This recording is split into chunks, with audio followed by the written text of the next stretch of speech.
सांस की तंगी, जब छाती में बलगम रुक जाए और बलगम खड़कना शुरू कर दे और सांस तंग होना शुरू हो जाए और खांसी वगैरह भी इसके साथ होती है, बड़ा एक तकलीफ दे अमल है।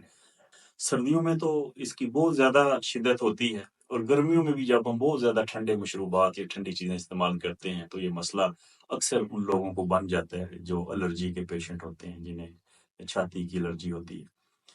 इसके लिए आपने करना ऐसे है कि आपने 50 ग्राम गुल बिनफ्शा लेना है, 50 ग्राम मुलट्ठी लेनी है, 50 ग्राम लसूड़ियाँ लेनी है, 50 ग्राम नमक पुटकंडा, ये पुटकंडे का नमक पंसारी से मिल जाएगा, 50 ग्राम बही दाना लेना है, 50 ग्राम शक्कर तेगार लेनी है और 50 ग्राम कट शीनी लेनी है, और 30 ग्राम सुहागा लेके उसको तवे पे थोड़ा सा बरियां कर लेना है। फिर इन सारी चीज़ों का सफूफ बना लें, और जितना इनका वजन बने उससे 3 गुना ज़्यादा शहद उसमें ये मिक्स कर लें। ये एक माजून सा बन जाएगा। इसका 1 चम्मच सुबह, दोपहर, शाम लें।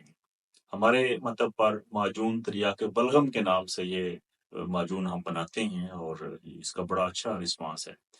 इसके साथ कोल्ड ड्रिंक्स, चावल और दही और ठंडी चीज़ों से परहेज़ करें, इंशाअल्लाह बहुत फ़ायदा होगा।